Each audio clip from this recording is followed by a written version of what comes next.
Okay, we are back. Welcome to the Light of Reason podcast once again. We bring philosophical topics, very interesting ones, to the general public and non-philosophy majors. My name is Aaron Lees, your host, and today I'm joined once again by Jordan and Mike. How you guys doing? Doing great. Awesome. Okay. You guys ready for round two with the Mike Tyson of philosophy, metaethics? Yeah. Okay, cool. Well, I'm going to touch really quick on... Should we, though? That's the question. I know. Should we? I know. Is that just a subjective opinion? Okay. Really quick, if you like what you guys see here, please like and subscribe to the channel. Definitely helps the algorithm. And I'll put the following links for Mike and Jordan in the description so you can follow them as well. Last time, if you haven't watched the first episode, please do so. We touched on some basic stuffs of what is goodness, right? We're kind of touching on those topics. So we touched on normativity versus metaethics, right? Normativity being like the first order conception or the first order conversation, and metaethics is what we're talking about now. We talked about the basic divisions, right? Or the basic usages of the word goodness, right? Because there's so many different usages. And then, of course, the difference between stance dependent and stance independent. So today, we're going to go over some of these basic conceptions and bullet points that Jordan put together for us in terms of metaethics. So, Jordan, do you want to kick us off on number one? Yeah. And this is going to be the way that we're going to do this, right? Is that we've got kind of the broad overviews, and then we'll go into some more particular views of actual philosophers. So that way we have a sense of kind of some concrete examples of how these theories are supposed to work. But with respect to number one, we've got moral realism versus anti-realism, right? And the idea is basically that with realism, that goodness in some sense of the word exists independently of at least our attitudes, right? The attitudes that we actually have. One way to think about that is independently of human opinion, right? Where anti-realism denies that, right? Insofar as goodness is a thing at all, it in some way, shape, or form depends on our beliefs, our desires, our attitudes more generally, right? And maybe it doesn't exist in any way, shape, or form. That's the family of anti-realism is very broad, very large. Exactly. And for brevity here, of course, I'll switch pages, but I know like on our worksheet, number one didn't say anti-realism, but I'm fine to start with realism and anti-realism. Yeah, it is just interesting to think about like this question, maybe because, I mean, the first thing that comes to my mind in terms of realism, right, is sort of like, well, if morals are real, like in what sense are they real, right? Because if you walk outside and you see a rock on the ground, you pick it up, you're like, well, this rock is real, right? And so, of course, I'm kind of hinting now at Mackey's argument, right? Which is this, it's strange. It's maybe sounds strange. And that's potentially some of the folks that talk about anti-realism, right? It's saying like, well, if these moral conceptions of you should do this and are actually real in the world, then in what way are they real? So maybe Jordan, give us some sense of like, what would be the conception there? Like in some of the positions of like, okay, how is this real?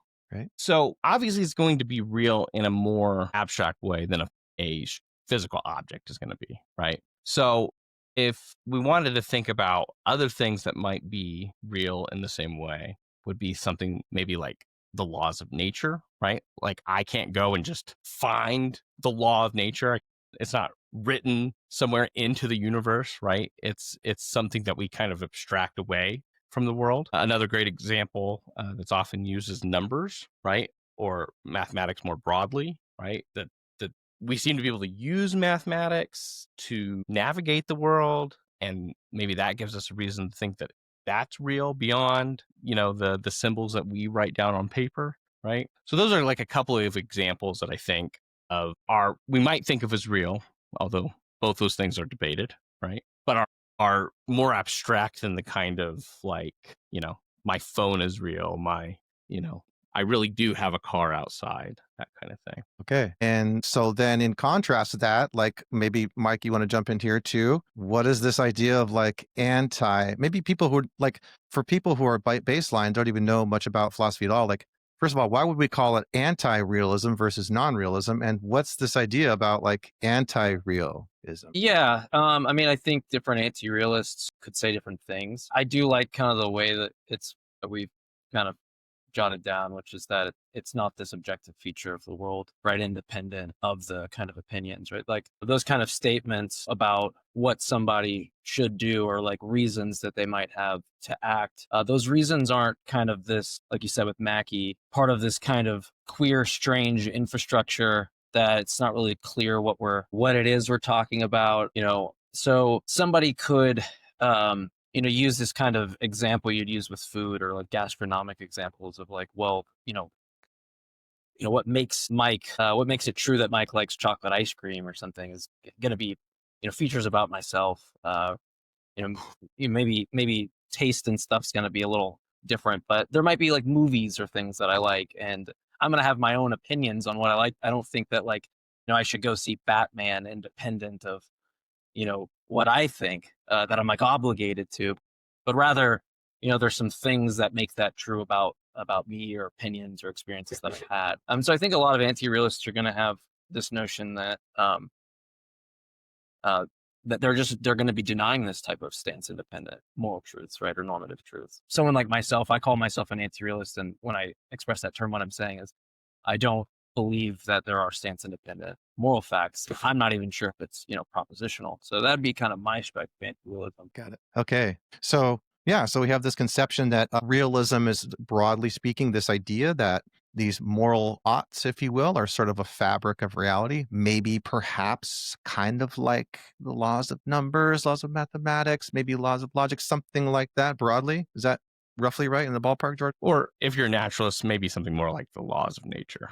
Okay. And so, not the same as, but more like. Right. And of course, we said naturalist, so maybe we don't necessarily have to go in succession here on our list, but like maybe this carries us into this conception of naturalism versus non-naturalism. So maybe give us a 10,000-foot view on how that connects up, what those two things are and how they connect to this part. I know I'm the one that messed it up, but should we hit the cognitivism, non-cognitivism? We can. Yeah, if you want to do that, that's fine too. I think that might be, because I do think the order is going to be helpful, because I think the subject, like starting in with the anti-realists and then going in. So yeah, I didn't know if we were starting in the yeah. But so one thing that are we starting? There's another distinction that we have to keep in mind, and aside from the realism anti-realism distinction, and that's the cognitivism non-cognitivism distinction, right? And this sounds very fancy, but all it means is that cognitivists believe that moral language, moral judgments are expressed beliefs, right? That they are fact stating about the world, not unlike the way that I might say I have footwear on, or my car is parked outside, or water boils at 100 degrees Celsius, right? Versus a non-cognitivist believes that moral language expresses anything other than beliefs, right? Commitments, desires, their plans, some of which of these things that we'll talk about, right? But these languages, what we'd call non-representational language, right? They're cognitive, right? They're about what I want to happen, not what is the case, right? So pertaining to emotions. Emotions is one way of understanding it, but there's a lot, right? And that's going to broadly cut across realism and anti-realism, because not all anti-realists are going to be non-cognitivists. Some anti-realists are going to be cognitivists, one of which are subjectivists, are actually cognitivists. At least the simple ethical subjectivism that almost nobody actually holds this view except for on online debate spaces. But the basic idea is that when I say, torturing babies is wrong, all I'm saying is it's true that I disapprove of torturing babies. That what makes what I'm saying true is that I disapprove of it, right? And perhaps you might say, I really, really, really, really, really disapprove of it. Yeah, right. Use whatever language you want. You can say, I don't think I should do it. I don't think you should do it. And what makes the sentence true, right, although subjective, is that I have that attitude, right? I have that disapproval, that dislike, hatred, different, you could do different things, right? What the truth maker would be. right? What makes the sentence true? But it's still going to be in reference to me, right? So, or if you say, I think something is wrong, you're referencing me. And in the same way, I'm implicitly referencing myself, right? How do you think, like, maybe for those people, again, who are not too familiar with this terminology, like, if we have something that's cognitive, right, we're saying that the language we're using, like, links up to the world in some way, right? And a non-cognitive way is going to say it doesn't link up to the world in some way. How does that really work? Like, how is a cognitivist view actually linking up to the world? Is it just through words, or is there something else missing there? I think there's a worry about whether or not it like because like door, for example, links right to the world, but or like shut the door, but we wouldn't say that it's like bivalent, like it could be true or false, right? We wouldn't say like running cheetah is true or something like that, right? Like the cheetah is running, right? Would be something that could be true or false. So I don't know if maybe we should kind of make that kind of distinction, right? But there are certain statements that express propositions, and then those are the things that cognitivists, right, are going to be saying that these types of moral statements are that they express propositions and that it could be true or false. Because I actually like what you said, Aaron. It's like they what was the phrase you said, like link to reality or something like that, right? Link up to the world. Link up to the world, yeah. And I think like door, Yeah. So, if I say something like, my car's parked outside, right? So I'm talking about some state of the world, right? Whereas if I say shut the door, right? Or go out to the car and, get the water bottle, right? I'm not talking about the state of the world. I'm talking about what I want somebody to do, how I want the world to become different than it is right now, right? It's about, coordination. It's about cooperation. It's about how we navigate the world, not about how the world is, right? And you can start to see why, and the emphasis on that links up so well with morality, right? Because if morality is supposed to be this thing that governs our actions, right? If it's supposed to be action guiding, then there's good reason to think that our language is about communicating what we plan to do, what we want each other to do, what we are going to do if you do X, right? If you punch me, I will punch you, right? And as opposed to saying stuff about how the world currently is. I like that. The other conception that we think about, I think we hear a lot about this in terms of cognitivism, versus non-cognitivism. We have this notion about not just linking up to the world, but that like these potential for, or maybe the question of, do moral statements actually have meaning, or is that moral statements are just expressing like an emotion or something within myself? That's, we hear the common statement, if I say X is wrong, I'm just saying boo. I'm just expressing boo, right? Does that sound roughly right? Like a decent distinction there? Or is there more we should say about the distinction between cognitivism and non-cognitivism? So that was one of the earliest non-cognitive theories. And it's called the emotivist theory. And that's one of the theories that we'll talk about. We'll talk about Stevenson's version as opposed to Ayer. And Ayer is kind of the person who came up with it, but his view is fairly crude, right? Because once you say, well, there's these expressions, but then if you think about it, it seems like, well, there seems to be more going on than just merely saying, "Wah," it seems like we use moral language in somewhat more sophisticated ways, maybe not much more. Broccoli. Yeah. And so people have tried so that's kind of the starting point, that pure emotional expression, and then seeing how we can take something in that vein and make it more sophisticated to explain these other aspects of morality that we seem to experience in our. Yeah. And for this question, as you can tell, I'm more focusing on that sort of like, maybe perhaps in someone's mind, they might be thinking, well, what's the real difference between cognitivism and non-cognitivism? And I had heard, of course, and read in quite a few places about this distinction that's being made, right? But I didn't know if there was other things to say about it other than, well, one of them in cognitivist world is actually making a statement that has meaning or links up to the world, and another on the other side, which says, nah, like you might be saying something with words, but you're really just expressing like a Right. So Mike came up with the shut the door is a classic example, right? Because like you understand if I say, "Hey, would you go shut the door, please?" You perfectly understand. Like there's a meaning in some real sense, right? Like you're not confused when I tell you that. You might not want to do it. You might say, to heck with you, right?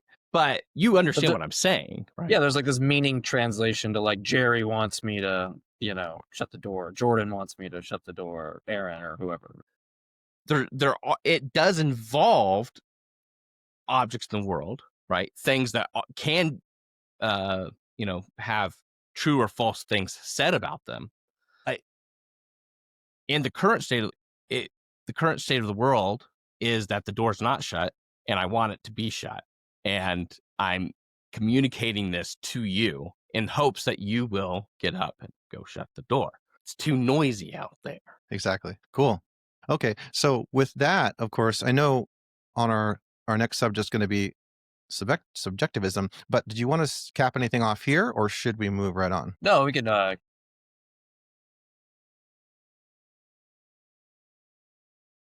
Yeah, Stevenson and Gibbard. Actually, but before we move on, one thing that I Mhm. think about, because I have written down here realism versus anti-realism, and of course I know we've kind of talked about some of the linking up or the relation between realism, anti-realism, cognitivism, and non-cognitivism, right? Is there anything else that we feel like is pertinent or relevant to the ways that like realism might link up to either cognitivism or non-cognitivism? Well, I mean, you'd want to say if you're a realist, that it's a true, right, objective feature of the world, and to say that it's true is to say that it's propositional, right? So you're on the cognitivist kind of boat, right? I don't know about you, Jordan. I don't know how to fathom a kind of non-cognitivist realist view like that, but maybe you do. I was just going to ask something like that, like, Yeah. because so many things in philosophy, I don't want to make an assumption. So I'd rather just ask a question instead, like, okay, is there a real division here or a tension, right, between realism and non-cognitivism here? Because that's intuitive, or am I missing something? There is a genuine tension. It's not absolute, right? So there are a few positions that can be described as non-cognitive realism. And there's a few different ways of understanding that. One thing that I think it might be fun to do is if we did like a mini episode, because that's gonna be it's a whole Rabbit rabbit hole, Okay. right? But Yeah, I don't know that I've ever thought of it like in the depth, right? So I'd be interested to kind of just hear that out. Okay.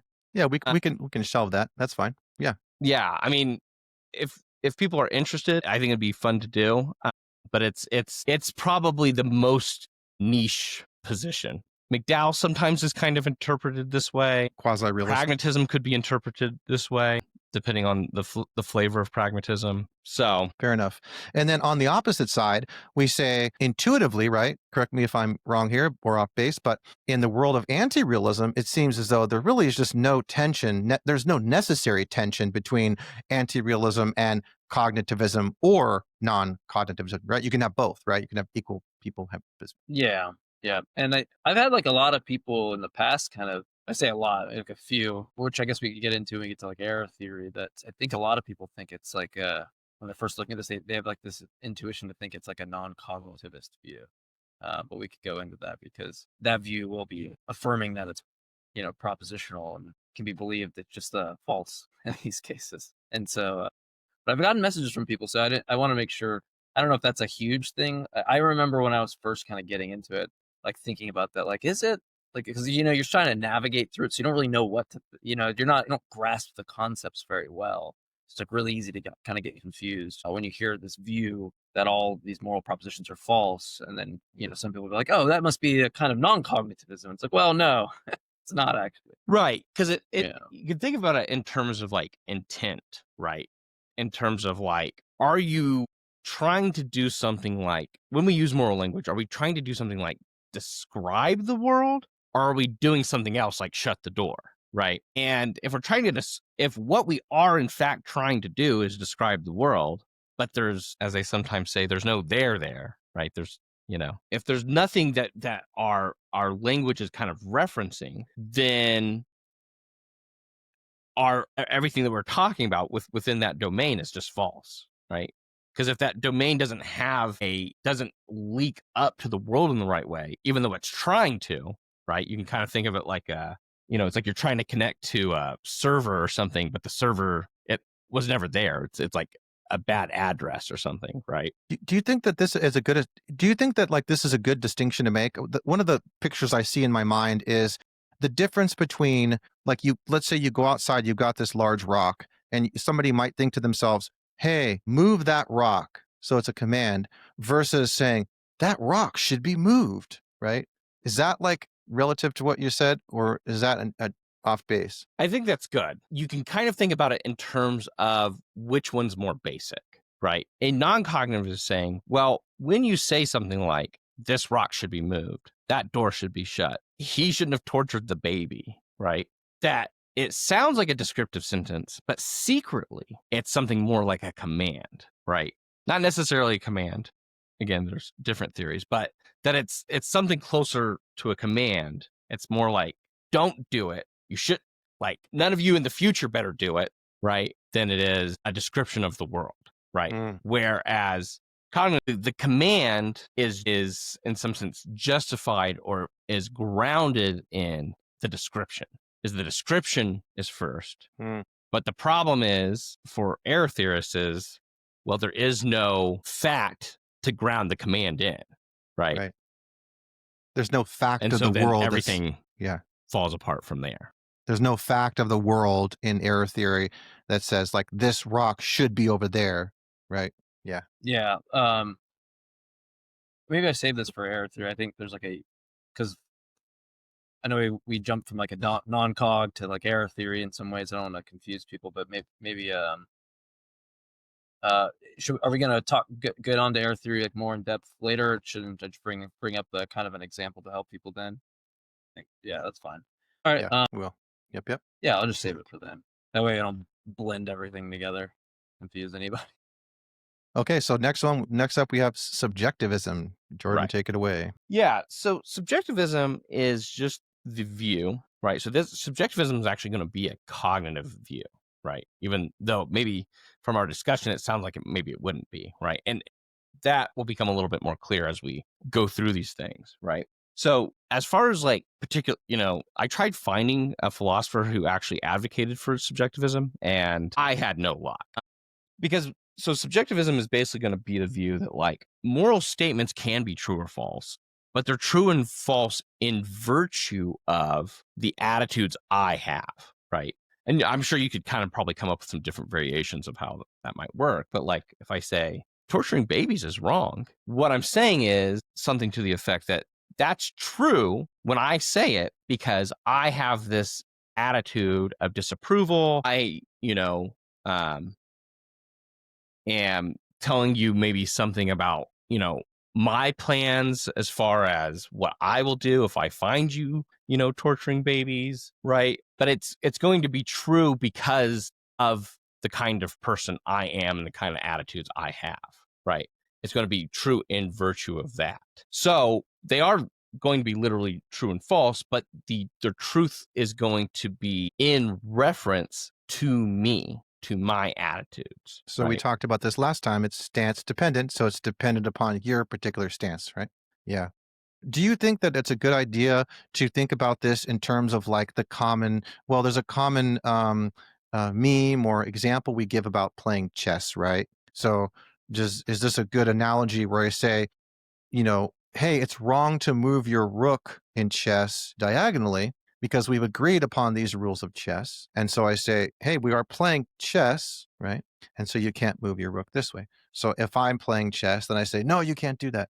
Is that a good analogy to subjectivism, or is that off base? I would say it's the chess example is maybe a better example of something like constructivism or even fictionalism, because the issue is that like because of chess is such a well-established thing, like I can't go, well, in my chess, queens can jump over pawns, can move through pawns or something, right? You go, well, you're just not playing chess anymore. You're playing You're playing Jordan's version, Jess. Yeah, schmess or something, right? So it's an interesting example, and you can kind of think of part of the reason, so like I said earlier, that no philosopher that I could find ever actually endorses subjectivism is partly because of issues just like that, is that because it seems like there are things you have to have something more sophisticated to account for things like that, because I think there are kind of counterparts to chess in real life, right? In our kind of moral experience, right? That like it doesn't seem like we can always just say whatever we want to, and it's hard to make sense out of some moral practices without a more sophisticated theory. So would you say like that the chess thing in mind, that might, like, someone that claims, they sit there and they say, well, yeah, this is like my subjectivist view, and you could say something more like, well, no, you might be like operating with some like principles of like game theory or something. There's something more going on there than just you feel this way. Like you might actually be really, without even realizing it, doing a lot of things that people are proponents of game theory, for example. Or would you like agree with that or something, Jordan? I think that's a direction you could go. I mean, I think and this is something that I think we can kind of get more into the next episode when we kind of go over some like the history of the arguments, right? And kind of go through and show kind of like why there's all these different kind of positions exist. But one issue is that like even something as simple as making a mistake, right? Making a moral mistake seems incoherent on a simple subjectivist view, right? Because the problem is that let's say I used to be in that friends are more important than the truth, right? So like if my friend cheats on their partner, I won't tell their partner, right? And so, 10 years ago when my friend Jill cheated on her partner Betty, I didn't tell Betty. But I've changed my mind since then, right? But what I can't seem to be able to do on a subjectivist theory is go back and go, that was a mistake. Because I did, in fact, at that time, approve of withholding that information from Betty, right?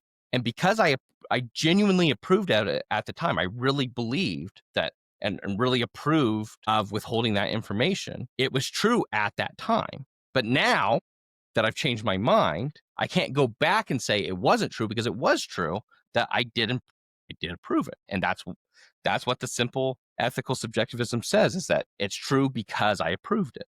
I can't take back my approval, right?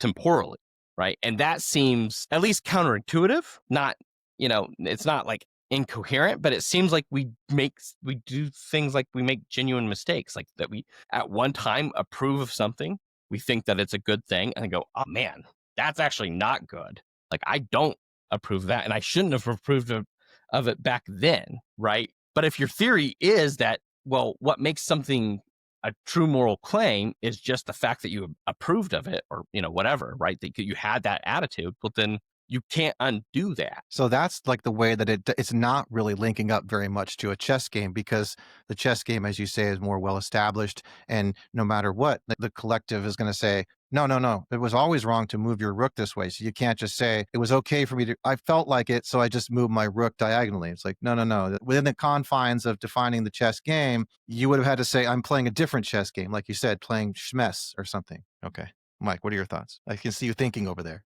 No, I think I agree with all that. I don't know that I could add anything that wouldn't just confuse. I know we got to cater it to people getting into philosophy. There's things that I'll think about where I'm like, it's maybe in a few episodes from now. Yeah. Okay. So I think you know what? This teeters on that. So I think like we will talk about this later at some point, that there's kind of like, I know me and Jordan have talked online with a person in particular, and they were kind of endorsing this subjectivist view, but they were going even like more beyond that, and not just saying that they use the language this way, but that everybody uses the language. So there's this worry with really any of these positions, which is why I'm kind of just a generic anti-realist, or as Dr. Lance Bush calls, I believe it's a like indeterministic metaethical thesis or something. It's this view that you don't really adopt any particular semantic thesis about how people use the language, whether or not they mean it cognitively or non-cognitive, or it's kind of it's going to be this weird empirical kind of burden, and how you figure out how people use the moral language. And so maybe it's important to like put a little pin here that in the future we can talk about this kind of view that you can have, where I think you're planting your feet even further, which makes it more difficult, which is that not only is J Mike using the language in this way, but other people use this language. And so, yeah, I think both views are kind of hard to defend. Before we move on, Jordan, let me ask you this question, because this is something that like oftentimes is stuck in my mind over the years, talking about just these metaethical conceptions and questions, is just sort of like the issue of language itself, right? So under a rubric, like maybe we're just like not talking about subjectivism in the way that like it's common parlance. People talk about that's subjective, right? But wouldn't it be true to say that like the definition itself of playing chess is in fact subjective? Because it's a conception. And so if I say that in a maybe a relatively analogous way, that I'm defining morality as X, Y, Z, and tons of other people, broadly speaking, also agree, right? That's analogous to chess, and it's analogous to subjectivism because the definition of chess and the definition of morality is subjective, or is that off base? Well, here's where it starts getting real tricky, right? Because part of the issue is that when we talk about shared practices, right? Like games, like law, right? These different kind of social institutions that we have. It starts getting real fuzzy how we should understand these things, right? And how we apply these labels, subjective and objective, especially kind of given the ambiguity of those terms, right? So, clearly there's a sense in which chess does depend on human practices, right? But there are questions about, given this kind of like, obviously, if you and I decide to play chess in a different way, like if we use a chessboard and chess pieces to do something different, right? We change the rules. We play Schmidt instead of chess. Nobody's going to come beat us up, right? Well, probably not anyhow. It'd be pretty weird if that happened. Is a case to be made that there's a real sense in which we are not playing chess. If I make it so that queens can move through pawns and rooks can move diagonal on certain spaces or something, right? That we're doing something different, right? That chess, I'm skeptical about, analytic synthetic distinction in any like strong sense, but there's a sense in which chess analytically, what chess is constituted by is its rules. What it is to play chess is to play by a certain set of rules, right? It is constituted by those rules and by the constraints on that activity. And that there's a sense in which, like, if you cheat at chess, what you have done is you have ceased to play chess. You're doing something other than playing chess, and that maybe is an issue in some sense, right? So there's all sorts of interesting ways in which we can understand chess that in some ways you could probably tie chess to a lot of different positions. You could even tie it to something like realism, right? Because you could even say, well, look, yes, chess, does depend on the activities of human beings, but the reason why chess is played the way that it is because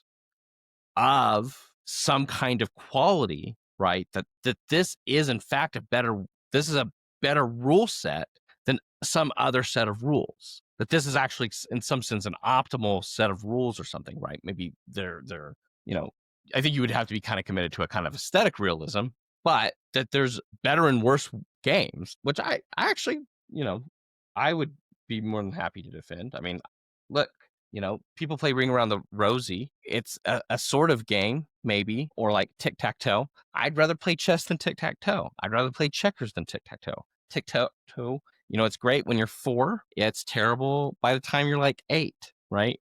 There's not a lot of moves. If you expand the board a little bit, you get, a bigger grid. It's not so bad.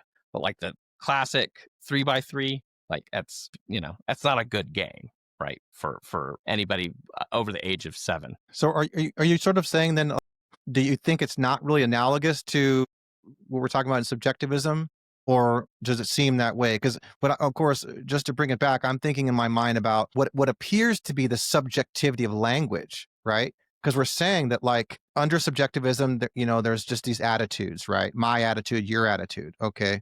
But does that also apply to like the way I define this game chess and other people agree?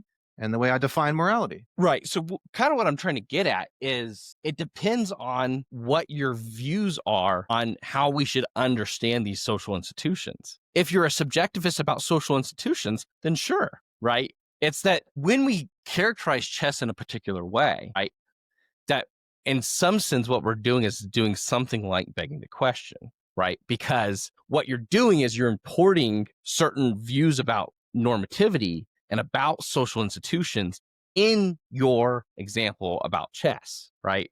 Is that you're sneaking them through the back door, as they say. Interesting. Okay. And so that's part of what I'm saying is like it depends on how we ought to think about chess itself, right? And I think there's a bunch of different ways to think about that. And so Interesting. in some ways, those examples can be as obscuring as they are illuminating.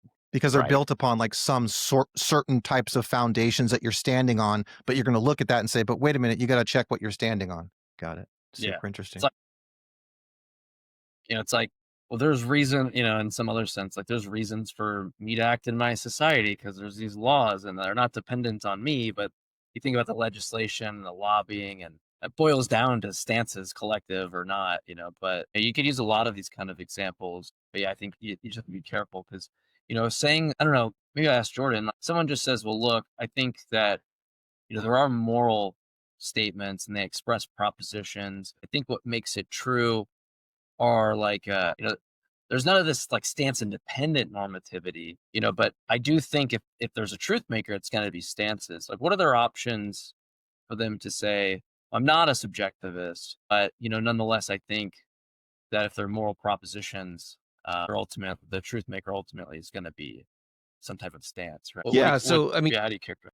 You and we can get more into that with the non-cognitivists or anything, or to give us kind of our richest examples. But street epistemology. I'm just kidding. Sorry. Is also maybe going to give us a possible way of looking at these things too. That is going to accept the kind of stance dependence nature of things. I like that. Yeah, and really quick before we move on, one of the other reasons I'm kind of like sticking on subjectivism for a minute is probably an intuitive one. We do know, like within society, right, there's probably a lot of people who are like not philosophy majors. They don't study philosophy very much. Maybe they have a little bit. And perhaps like they say to themselves or they say to other people, hey, I think morality is subjective, right? And perhaps what they're meaning is something different than what we're talking about here in terms of like actual, metaethical subjectivism. Maybe they just don't know how they're using the subjectivist term. Perhaps, right? They're using subjective in a different way than we're talking about it here. Does that sound right? Maybe. The problem is, I mean, in my view, is I don't think they know exactly what they're saying, right? Because part of the problem is that, and I rant against this all the time, is that subjectivism and objective, what subjective and objective mean is so vague, right? That 5 people could say morality is subjective and mean 5 different things, right? So I've had people, for example, say, well, morality is only objective if there's something like built into my mind, into my body, that would force me to do certain things or not do certain things. Only if it's hardwired into my being, whatever you think your being is, would make it the case. But of course, almost no realist, right, would be committed to that. Like no academic, at least, holds that view, right? And so what all they're saying is, well, morality isn't hardwired into our being because people do all sorts of horrible things all the time. And to which I go, well, if that's what you mean by subjectivist, then yeah, I'm a subjectivist, right? So it's like, I think the subjectivism that we're talking about does capture a lot of people, or it's like in the ballpark, right? I think that a lot of people do mean something like, I approve of it or disapprove of it. And so I approve of me doing it. When I approve of something, I approve of me doing it. And I approve of you doing it. And I approve of Bob doing it. And when I disapprove of something, I disapprove of everybody doing it, right? And I'm going to advocate for my position, but it's something that has to do with me. It's not about the world. It's about me and what I'm going to do with respect to all of you. And what makes it true or false is how I feel, what I'm committed to, what I approve or disapprove of, right? Something in that ballpark. Good. Okay. So I know we touched on this a little bit already, right? But we're gonna get into emotivism now. Well, I thought we'd do Yeah. divide Emotivism. Sorry. man theory. Oh yeah, we do Oh, I'm have that sorry. on Yeah, there. I almost skipped it. Yeah, go ahead. Take us through. Yeah, you have. Sounds like Jordan has something he Yeah, wants so to say about it. on a simple divine command theory, there are more sophisticated versions, but you can read, the kind of simple versions of divine command theory as a subjectivist theory, right? It's just the subject in question here, right, is God, right? Is that because God approves and disapproves of certain things, those things are right or wrong. And there is no further question, there is no further fact about what makes something right or wrong other than God's approval and disapproval, right? And now I don't know how many, sophisticated Christians or theists hold this view, but I think more than zero. Sure. Here, inquisitive kid, right? Inquisitive kid philosopher comes up. But Jordan, but God's got a bigger stick, so it couldn't be subjective. That's my 12-year-old little Timmy inquisitive philosopher coming up to Jordan. How do you respond to little Timmy? Well, what I would say is, okay, let's, for example, pretend that, let's just for the sake of argument, let's say there is no God. And then I say, now what if Barack Obama gained superpowers, right? What if we lived in the world where Barack Obama was Superman, right? Like in that one comic continuity, right? Would then Barack Obama get to make all the rules because he has the powers of Superman, right? I imagine the kind of person. Is this kind of a issue though, that like, because if the next move, but Jordan, God created everything. It seems like what's going on is that they'll give these kind of descriptive statements, right, and then try to conclude something with this like normative kind of conclusion. So it seems like this naturalistic fallacy. Right. Yeah. This is another area that I thought we could come back to, especially like when we could, go into the Euthyphro and go into. We got to start off. We gotta warm it up, man. Right. We'll break it all out eventually. Well, really quick, Jordan, because what you just said there actually made me think about this. We're talking about, this super powerful being that's not all powerful, but super powerful. And then we might ask the question, well, does this being get to make all the rules? Well, technically speaking, the answer would be yes, that being does make all the rules. But perhaps the more important question is, are those rules the correct rules? Are they, in fact, should we follow those rules? Yeah. Right. Just because a being more powerful, much, much more powerful, maybe is all powerful or less than all powerful, is that a reason by itself to follow those rules in a moral sense? Now, right, you might argue that you have a practical reason. Well, there's a being and they have promised to torture me for eternity if I don't follow the rules. Is that a reason to follow the rules? Arguably. Is that a moral reason for following the rules? No, and it's a reason. And it's a reason you have. It's like the bully comes up to you. It's like, give me all your lunch money, and you're like, well, I don't want to get pounded in the face, right? So, what am I going to do? Well, there's no like this. I give it to him, and he goes away. But there's still this question, like, should he have done that? Should I have done? There could be reasons outside of that, right? That like actually make that situation wrong. And I might just have these practical reasons to just go, you know what, here, do the wrong thing and take my lunch money or whatever, right? But we didn't say that like, I was in accord, at all with any, stance independent moral fact, because that's, it could just be the case that that person who came up to me was out of accord with what they should have done, right? Well, and before we move on, the other example that, before you mentioned the Barack Obama example, an example that's come to my mind many times is, it sounds very science fiction-y, right? But we have many movies that you have an alien, right? An alien species that comes to planet Earth, and instead of like in many movies, they come to planet Earth to destroy it, right? Instead of that, they just come here to take over. They're like, hey, listen, we're way more powerful than you. And so you have to do what we say. We set up the rules. And so in this way, the question becomes is like, oh, they tell us what to do. They say, we're going to try to force you to do what we're going to do, and say, because we set everything up. But is that actually the right answer just because they're more powerful? Yeah, there's a question of like, if your metaethical thesis depends on having the bigger stick, is it really a good metaethical thesis, right? Or normative theory or Just think of it in applied ethics in business. It just across the board, it just doesn't. I don't think very many people are gonna, buy into that. They might give in because they have practical reasons not to get hit or tortured, right? I think an unfortunate amount of people would absolutely buy into that, but that's because they just already hold that metaethical position. I think there are a lot of people who think might does in fact make right, that it is just a function of who's stronger, right? Who can force the world to be a certain way. I think about Kim Jong-un, North Korea. You have certain people who are brainwashed from the time they're very young to perhaps just believe, like you just said, perhaps, they just believe, hey, whatever the own family or the Kim family says, that is right because their line is like divine or something. Okay. Anything else to say about divine command theory? Simple divine command theory, right? Before we move on to non-cognitivism and emotivism. I think it'll be a fun one to come back to for sure. I know there's probably a lot of people, a certain percentage of folks who are watching this right now are saying, but God's nature. We're going to get to that in a minute. Right? Yeah, right. Yeah. Okay. Yeah.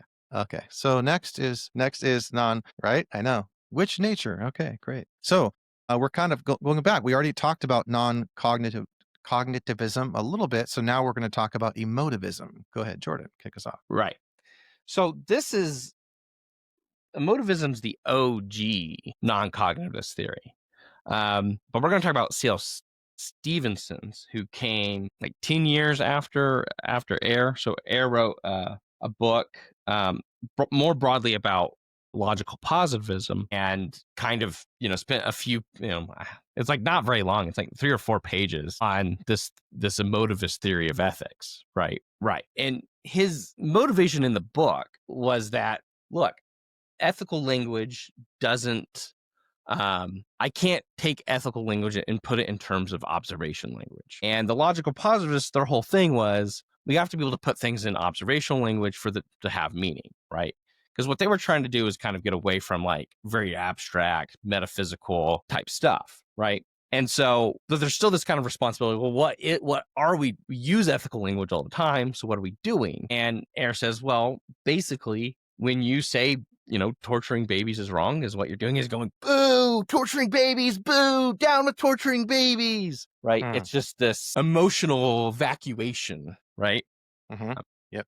And that probably changed ethics forever, however crudely done. But the problem was people quickly noticed is like, well, it seems like what we do with ethical language is a little bit more complicated than that, right? It seems like there's a difference between like, a food that I hate a lot and like the way that I feel about torturing babies, right? Like I might literally, like personally, I hate mustard. I had some bad experiences and right. And so like, I don't like being around it. I don't like looking at it. Right. But like my partner eats mustard from time to time. I don't love that, but like, don't kiss she me. likes it and I want her to have things that she likes. Right. Where if my partner was into torturing babies, I'd be like, look, I'm going to have to stop you there. Right. I can't let you do that. Right. Because seems like a different sort of thing. And so what Stevenson says is basically, okay, Ayer is right about this booing and yaying, right, that we're doing with language. But the booing and yay is actually a little bit more sophisticated. So when I boo in a moral sense, I'm not just saying I feel this way about this topic. I'm also saying you should also feel the same way.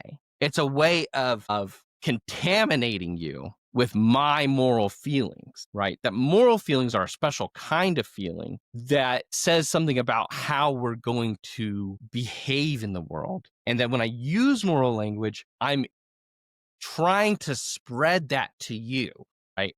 And I'm trying to, you could kind of think of it as an invitation. Come boo this with me, right? Or come yay this with me. Yay to charity. Yay charity. Yay charity. Right? Where I'm trying to get you to yay charity as much as I am expressing my approval of charity, right? And so I'm not stating something true or false about the nature of baby torture or charity or, what have you. But what I am trying to do is get people's behavior to be a certain way, right? Yeah, the example that comes to my mind is just like, let's say, for example, like somebody parks in your driveway and you're like, move your car. Well, under this conception, we're saying like, it's not necessarily, it's not the case that like, I'm actually saying it's wrong. You should move your car. What I'm really, or it's wrong for your car to be here. It's just, I'm just going, move the car, get it out of there. Right. It's like, yeah, expressing an emotion about that car being there. Aaron just walks up to people and just goes, "Bah! That's me telling you to move your car. I'm Emotivism." Stevenson would be proud. You don't understand. Move your car. Right. Right. But My boy C.L. Stevenson, he gets it. Okay. And well, but more than that, it's that you're trying to get them to feel bad about the car being there, that they should feel like the car should be moved. Not just that you're going to beat them up, but that you're trying to kind of infect them, right, with the attitude that you have about the car, right, to them, that they should have a comparable attitude about the car's position, right, is getting, because what you're really trying to do is going, yay, personal spots on the street. This is my spot, right? Yay, this is my spot. So boo to you being in my spot. Right. So it's an attempt to influence, right?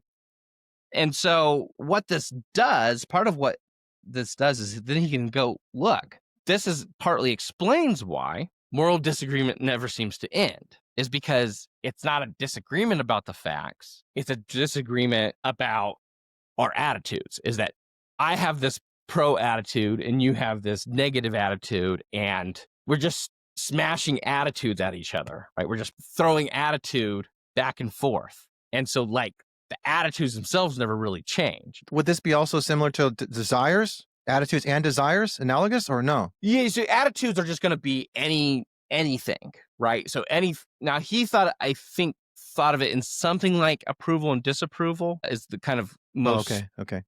I'm just saying, like, I desire to park my car here, but it's on this other person's property. So the other person comes out, no, I desire you to get out. Yeah, right. And you can think about it in terms of desire, right? The early cognitivists didn't have very sophisticated theories in terms of what exactly these things are supposed to be inside of us, right? So that kind of starts like coming later. But I will say also that you can tell that Stevenson, if I remember correctly, is American, lived in a different time, because he's like, well, this is why moral disagreement happens, but why we agree about the weather and about, I wonder how he would have felt 50 years later. He was like, well, actually, we don't really even agree about the facts anymore either. So now we have people living in different conceptions of reality itself, right? Right. The world of our alternative facts, right? Yeah, exactly. Okay, cool. So that as you said, that is the OG boo for whatever. Yeah, it's the sophisticated version of the OG theory, right? The boo. Okay. Yeah, these clashing of mindsets, or you said not desires, but the clashing of, what's the word you used? Attitudes. The clashing Which of can be attitudes. desires or be, an attitude is just anything that like is some kind of, mental state, like a functional mental state, right? Which would also include beliefs, right? Okay, fair enough. Yeah, I believe I should park my car here, and Right. it should be okay. And somebody says Right. no. Right. Yeah. I don't believe that. Right. I believe you should move. Okay. Before you get into expressivism, should we talk about the Frege Geach stuff or save that? Yeah, I was thinking we gotta go. I mean, we can kind of talk about it. It's probably worth mentioning. Yeah, I figured it's worth like kind of throwing out, but I was like, we might do that a lot, and I don't want to overload someone. So I feel like you're the best at judging where we're at. Right. Yeah. I was thinking we could go kind of deeper into the argument. Okay. Yep. In the next. However you want to. Yeah. I was gonna say, I don't know. Whatever you prefer.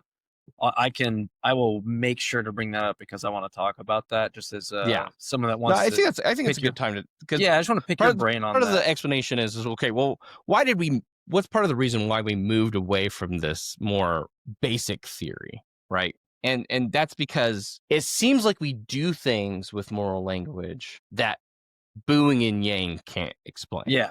Right. is that, for example, we can say, if it's wrong for me to torture babies, then it's wrong for Mike to torture babies. It is wrong for me to torture babies. Therefore, it's wrong for Mike to torture babies. So what you did was you constructed this more semantic or complex semantic kind of conditional statements out of what's presumably somebody was just expressing to you, like with boos and yays. But seemingly what you can do is take that and kind of extrapolate the meaning out of that seemingly is propositional, it's conditional. You give a modus ponens or a modus tollens conclusion. Yeah. And it seems like, well, how are you supposed to have these kind of like logical relationships, right? Even if I in some sense yay the whole conditional, is there anything about yaying a conditional in some sense that means that there has to be this kind of logical relationship such that if I yay the first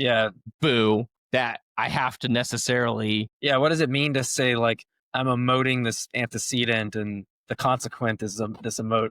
Yeah, it's kind of a weird... It seems like the move you have to do is to make it propositional, right? Or it seems like that would extract this meaning out of it. Yeah. Right. And so what... Basically, starting in like the mid to late 80s, probably I think first with Simon Blackburn, the project of the non-cognitivists was to kind of, like, their primary thing that they dealt with was to try to deal with this problem, which is known as the Frege-Geach problem, also known as the embedding problem. And we'll go kind of more into that, maybe even have some like visuals or something. Yeah, we could use the classic like stealing brother example, because you kind of just did that with me and you, but we can visualize that. I think that's perfect. I think that was actually, I'm glad I asked, because I think that is actually something someone could sink their teeth into at least. Right. And so we'll go into that, and by understanding that, we'll kind of understand the history of analytic metaethics at least a little better. But so what we've got here is expressivism is kind of an attempt to, there's these kind of different expressivisms, and Gibbard's particular flavor is called plan expressivism, right? Because what he takes, in his most recent position, which I think is like 2008 or something, is that what we're doing when we use moral language is we're planning. And the thing about planning is that planning is very deeply tied with the way the world is. To be able to successfully make plans, you have to be able to account for all the different ways the world is and all the different ways the world you think it should be. Yeah. Right. Or you're saying could be, not even normal. Yeah, nothing just normal. could be. Just right? be, okay. Yeah. You have to have and that the modal facts. Oh, I see. Like, yeah, you're weighing out like these kind of, well, this could happen, that could happen. So we're not even saying anything normative yet. Okay. Right. Yeah. What I'm doing is like trying to get you to be on the same plan as me, right? And I'm not just doing that, but I'm planning for you, right? I'm saying, this is your plan. You can reject that, right? And so what that does is that planning, at least according to Gibbard, is much more amenable to logical inference in a way that boos and yays are not, right? Because planning has some cognitive content, right? Or it employs some cognitive content in planning. So the state might be cognitive or non-cognitive, right? But it always involves descriptive claims too. So it's like this kind of like, I don't know if this is right. It's like this frame. It's kind of like this framework to kind of shove the non-cognitive stuff in, this kind of framework that you can understand and get the meaning out of. Like, I'm not saying that the propositional attitude or the belief, right, is this cognitive thing, but it's like those kind of expressive attitudes you have put into this kind of planned out, like maybe you have a project in mind or whatever, my commitments or whatever, right? Something like that is it's probably the worst way to try to word that. I'm trying to think of an easy non-philosophy way to help somebody out who's listening. But would you say that's right? Just kind of like you're taking the kind of emotive, kind of the boo and yay thing, like it's non-cognitive is what the analog I want. But the framework of like the commitments and the kind of goals and projects and stuff like that gives it this kind of seemingly propositional, like there's meaningful cognitive content in there. Is that what you're saying? Yeah. So that, because like, if you and I if us three decide to take a trip together, right? We're going to make all sorts of things, we're going to say all sorts of things that aren't true of the world, right? In the sense of they're not the case now, right? And we're going to, in planning, endorse certain ways of doing things versus others, right? So like we might want to go, let's say if we went to Chicago, right? And I said, the going up to the top of the Sears Tower, the Willis Tower, is a lot of fun, right? So what I'm trying to do is get you guys to align with me, right? But that depends on that there is a tower, that it's the elevators are working, right? That, one of you don't have a terrible fear of heights, right? There's all these other facts that we have to take into consideration in doing the plan, right? So that if I say, well, because one says, well, what if it's, closed for some reason, right? What should we do then on that, the 30th, right? The evening of the 30th. I go, well, if it's closed, then, we should go to the Navy Pier, right? And so you could put something in logical language, like on the 30th, we should go to the Sears Tower. Unless it's closed, then we ought to go to the Navy Pier, right? And then depending on what happens, fills in the kind of these propositions, which then alter the plans, right? And so that plans are amenable to logical inference in a way that boos and yays are not. Gotcha. So would you say that it has the same kind of embedding Frege-Geach problem that could be constructed, some kind of problem that someone uses in the same light as like the emotivist? Or... It's supposed to be able to resist that, right? Because it sounds like, I mean, that's what it sounds like, but right. Yeah. Didn't know if there's like attempts or something, and what problems kind of might be faced for the expressivists or something like that. Yeah, I mean, there are some like high kind of these very like sophisticated issues with like there's something about having like inherently like irrational plans, or like they have a certain language in the literature that's not coming up in my brain. But let's basically do this the first. idea is let's do this first because I want to make sure like those listening are caught up to speed. So one thing is I know probably like a lot of folks are going to say, well, what you guys keep saying, Frege-Geach, what is this thing? So first of all, what is the Frege-Geach problem? And then the second thing is let's tie this like to the example we gave about the car, right? Because we talked about emotivism and a person parking their car in your driveway. So how does expressivism then link up to this car scenario? Yeah, if we wanted to modify it for the car, what we could say is like, if I made an argument like this, like, look, if it's wrong for me to park in your spot, then it's wrong for you to park in my spot. It is wrong for me to park in your spot. Therefore, it's wrong for me to park in your spot, right? Problem is that if we're using this boo and yay language, is that all I've done is go, yay to booing me being in your spot and booing to you being in my spot. Yay those together. Boo to me being in your spot. Boo to you being in my spot. Right? And boos and yays don't seem to have the same kind of, because they're not propositional, right? Because they don't seem to have logical content.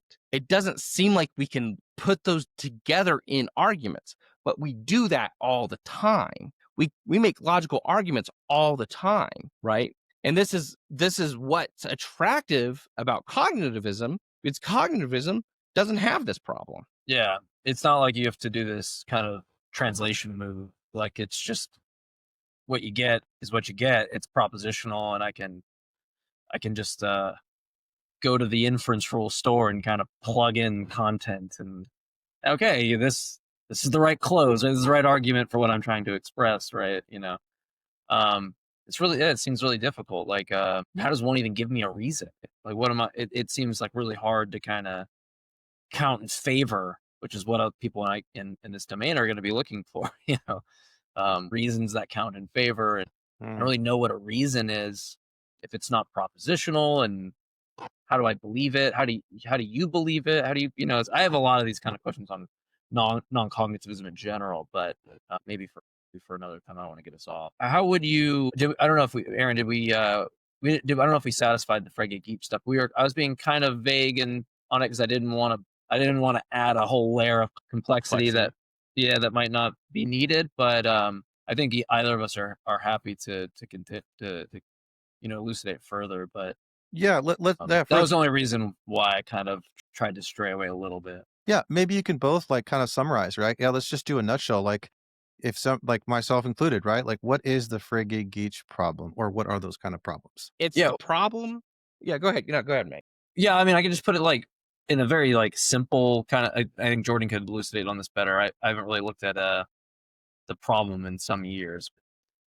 Essentially, like what it seems like what we can do, and there's like a classic example of like if you're stealing and then your brother steals, there's this example. I don't know if Jordan wants to pull it up or if he knows it off the top of his head. If I reconstruct it, it'll probably come out poorly. Rather, I would just say what you can do is you can kind of take these emotive expressions like, boo, stealing, right? And you can seemingly create these like more complex like semantic statements. Like you can conditionalize them in ways that makes it appear to be propositional, right? It seems that like you can kind of actually make this move to extract propositional kind of content out of it, right? You can form these kind of conditional statements and give these kind of arguments. So I think that the example Jordan gave with us was like if was between me and you. What was the example? It was if you steal, then I shouldn't steal. What was the example again? It was baby torturing. If I shouldn't baby torture for babies, Mike shouldn't torture babies. Yep.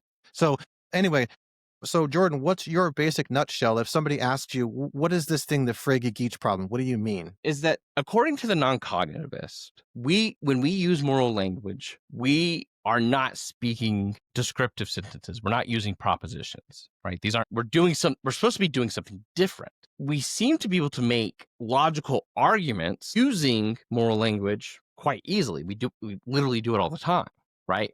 But if all we're doing is having these emotive expressions or some other kind of non-propositional thing that we're doing, well, then how is it that we're able to make these kinds of logical inferences, right? Like, how are they valid? What's going on there is that your theory isn't accounting for our actual moral practice and the way that we in fact use moral language, right? So, like what's going on, right? And so that's kind of what pulled us away from emotivism and both towards error theory, which we'll get to, and these more sophisticated versions of non-cognitivism.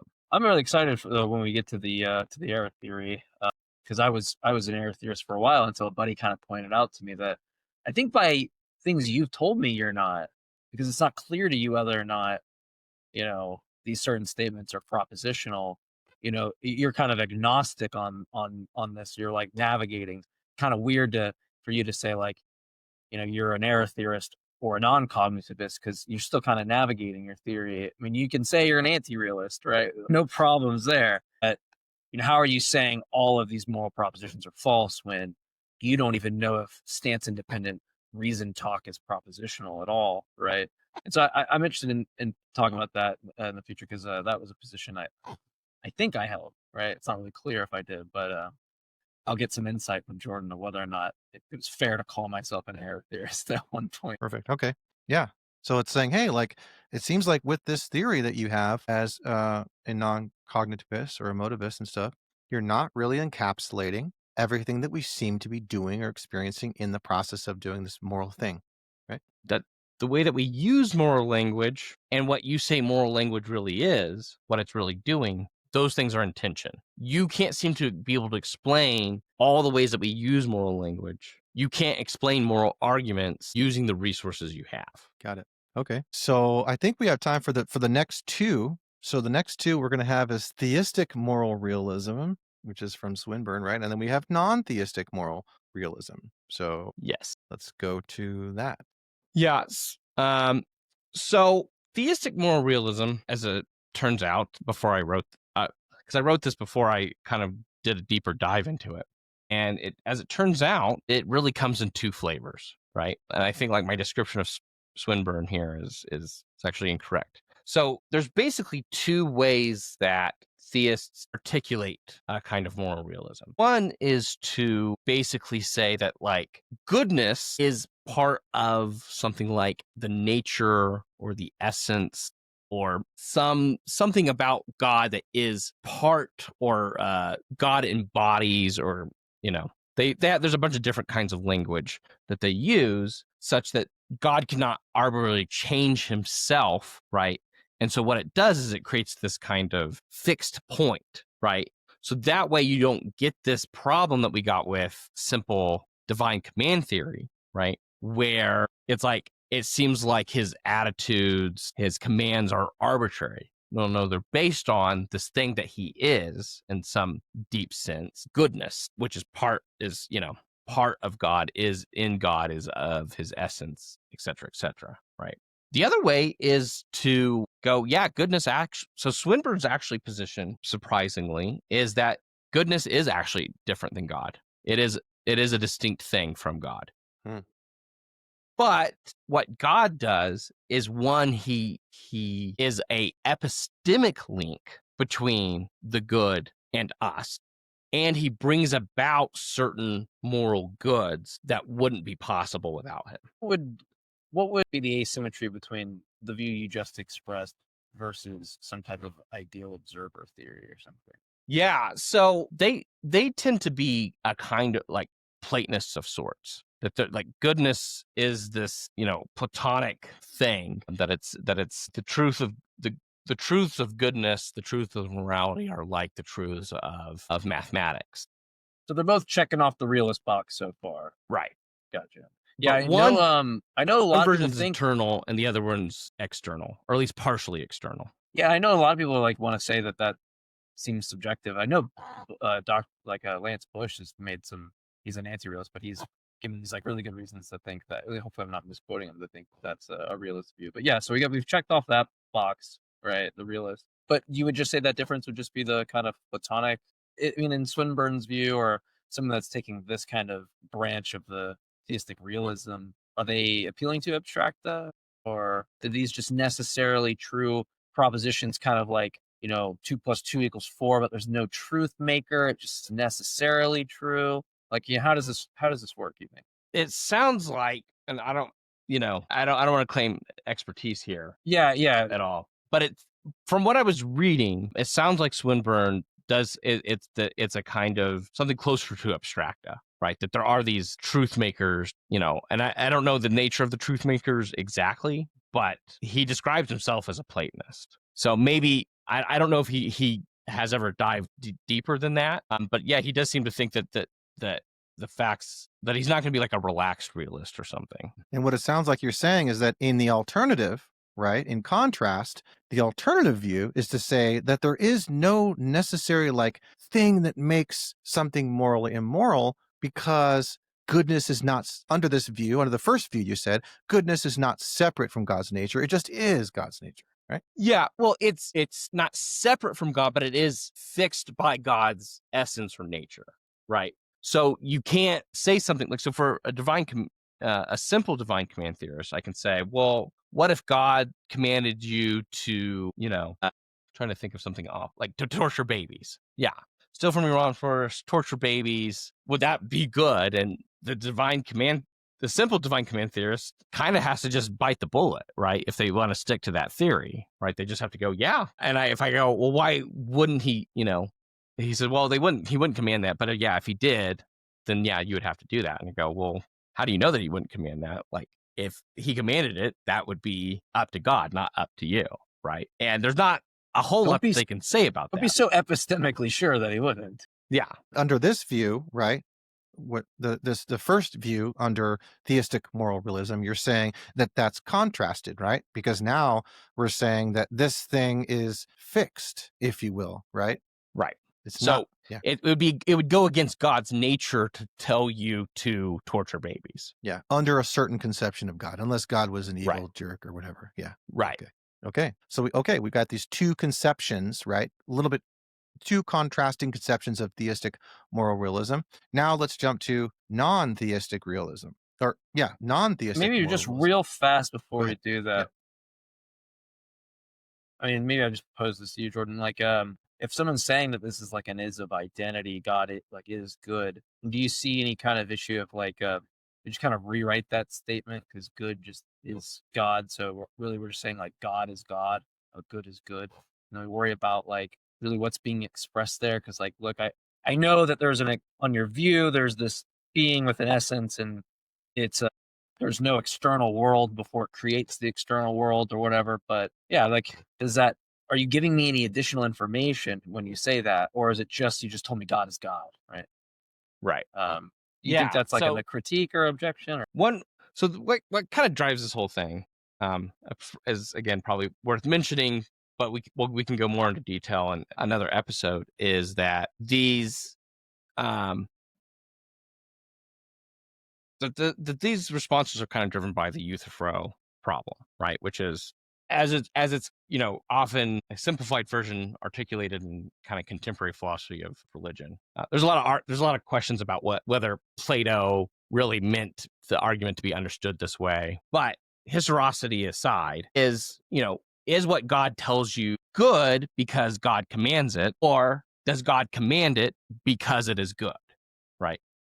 What's kind of first. And so both of these different theistic moral realisms deal with that problem in different ways. One, Swinburne takes on one horn, right, and says goodness just is outside of God. Whereas this, because I think like William Lane Craig is like one of the people who this kind of essential internal kind of theory, right?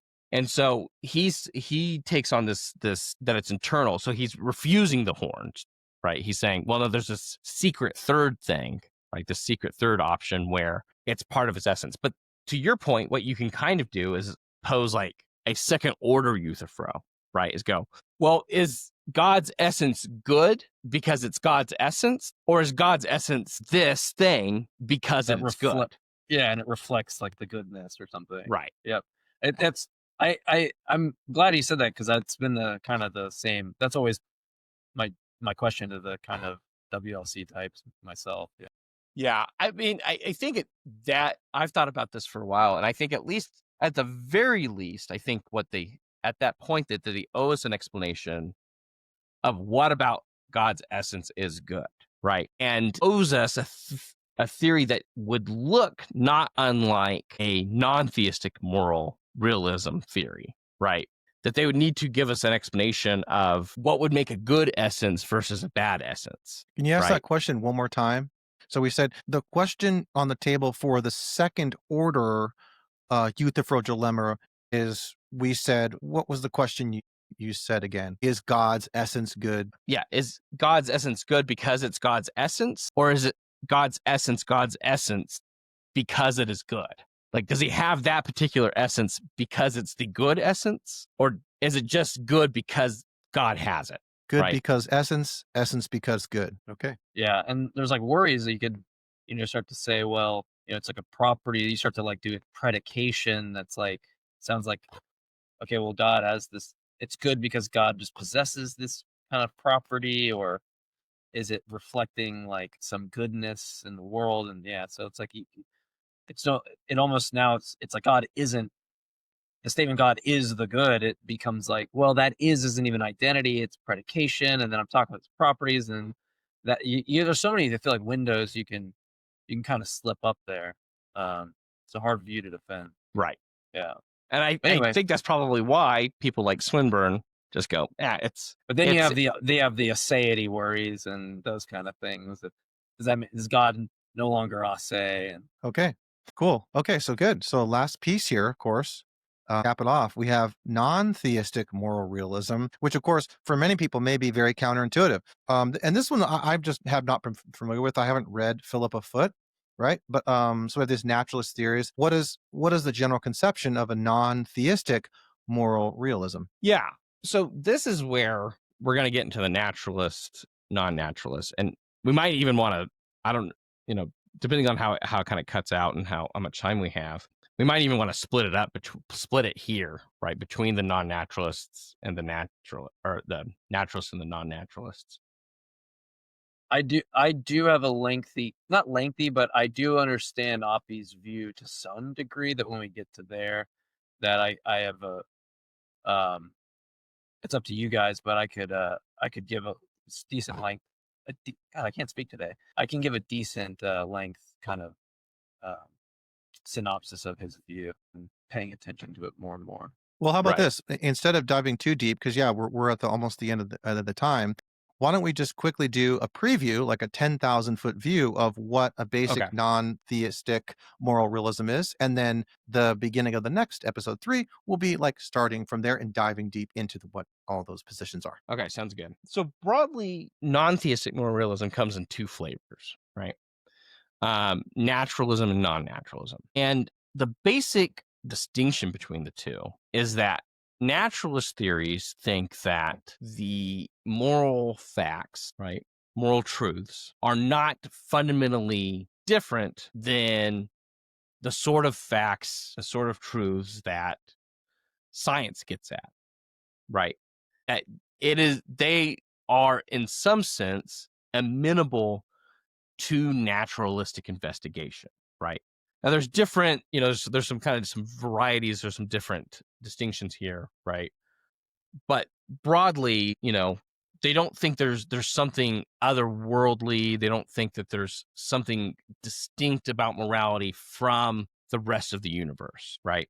Versus the non-naturalists who seem to think that there is something distinct about moral facts, right? That whatever the moral facts are, you can't simply just do a lot of good science and find out what they are, right? That they're not going to be amenable to the same methods, that the methods are not going to look really anything alike. And this is where you're going to get, Platonism is going to be a non-naturalist theory. Any theory that thinks that there's no identity between the good or the right and some, um, property that you find in the world.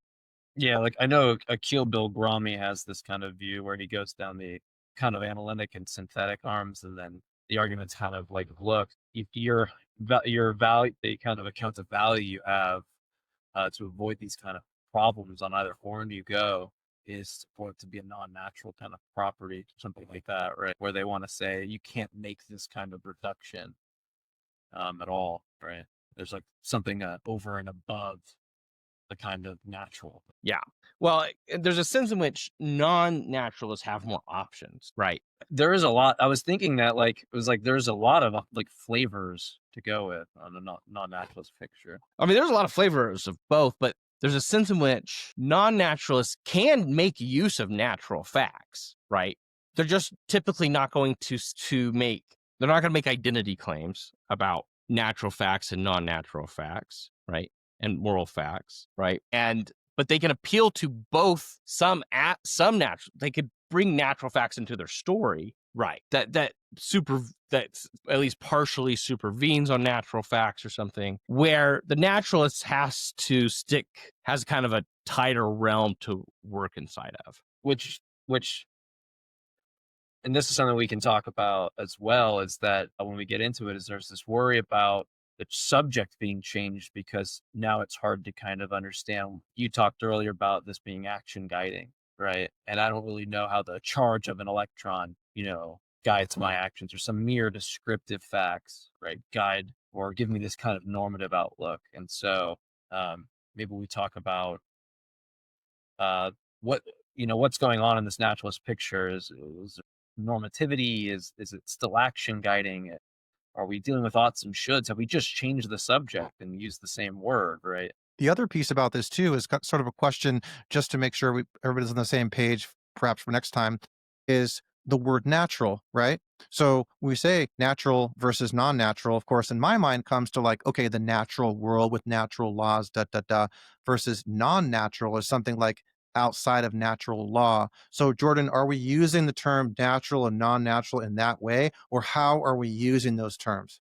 Yeah, I think that's a broad but fair generalization, right? So the non-natural, it can be related to natural facts. There can be kind of relationships between non-natural and natural facts. But what the non-natural label is supposed to kind of be indicating is that these things are not going to be fully amenable to scientific investigation. Exactly. Yeah, the way I would say that what seems to be pretty standard and like from the academic literature that I've read, again, I know in Self-Knowledge and Resentment, Bill Grommy seems to have this kind of view, and a lot of people do that. If we had like an exhausted science, we would just exhaust all the kind of the natural kinds, right? We're talking about something that's, going to be investigated through scientific inquiry. I don't know. I think one way that people kind of say is that, look, these kind of natural facts are the things that the sciences study. There's this kind of catch-all issue with naturalism, right? It kind of captures everything. And so I know there's these kind of criticisms there, right? But I don't think it makes it difficult for the non-naturalist to kind of make this distinction that, well, look, I'm not making scientific novel predictions. These aren't facts that you're going to go make, testable predictions about. They're different in nature. Now that's a separate question of whether or not any naturalist actually thinks we could do that. I would be willing to bet most naturalists don't think we would achieve that, right? But ideally, I think that's what they would say. Jordan, would you assent to that? A lot of these kind of or like topics something are like about in principle, right? in principle, yeah, in principle. That they're we can give, assuming like our species survives, or we have like descendants or whatever, we could have like a completed science, and then a non-naturalist will go, yeah, but there'll still be these further things, these non-natural things that are distinct from everything you've discovered in physics, chemistry, biology, et cetera, et cetera. Yeah, one way is like they'll come up to you and say, yeah, look, but there are normative facts. There's moral facts. You're not going to find them, and like, go look. You're not going to find them under a rock. Do you think they exist? I do. There's still something left over we need to explain, and that's kind of what move they might make. Now, someone could always be a normative anti-realist, right? And just say that there's no normative facts. And then you got to worry about question begging and that kind of stuff. But assuming, that someone thinks there are these kind of normative facts, and we can talk about this with what I was saying about the naturalist view is kind of what happens to this action guiding kind of understanding, and are we using it fictionally? We get into the kind of fictionalist kind of conception and stuff as well. So I'm looking forward to it. Great. Okay. Well, yeah, this has been fantastic. Yeah, thank you guys for taking the time. Before we close out, can you guys tell the audience and those interested where they can find you? Jinten Ganchuan. Sorry. Aaron understands that. Coming to headphones near you. You can find me from time to time on the Atheist Experience or the Line. I think I'll be doing one in October before I head out to Arizona to see Aaron. Not too sure. So yeah, just there, or TikTok underscore or @_JMike, I believe. And you can just tune in and watch debates and stuff like that. And you can find me on TikTok But It Got Better. I've got videos about metaethics and free will, and sometimes I do lives. Come hang out. Yeah.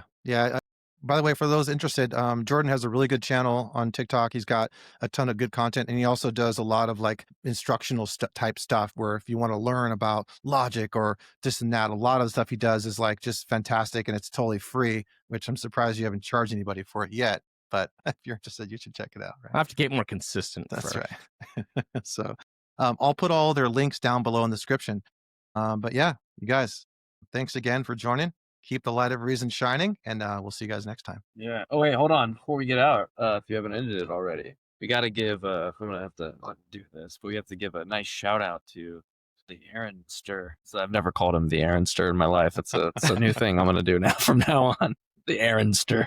That doesn't work. Aaron hooked us up with some shirts, and so that's just pointing out just trying to point out the dedication that this man has to this podcast. That if you subscribe to this podcast now, that he's already increasing the quality of it, and so that's something that you 100% have to look forward to, is that we will get better. We will figure better ways to do things and make it sound better, not bump things like I probably did a bunch. So appreciate you with us in the early stages, and we promise to only improve as we go. The other thing too, Absolutely. I'll mention really quick too is, and I'm not going to mention names, but we do very much, all three of us, we do plan on having some pretty big, decently sized names of PhD philosophers on the channel. So look forward to that coming too. Yeah, I think Absolutely. on the last one I talked about Dr. Lance Bush, but I think he was on hiatus for a while, which made sense why I didn't hear from him. I think he was ill, so hopefully he's okay and we can get him on. But that might be like I'm not sure. I'm not really sure the waters on that yet. But he's like Oppie. He does like any interview he's asked, so it will happen in time. Yeah, exactly. Okay. All right, guys. A gentleman and a scholar. Take care. A and we'll gentleman. see you Yes. next All time. right, guys. Gentlemen.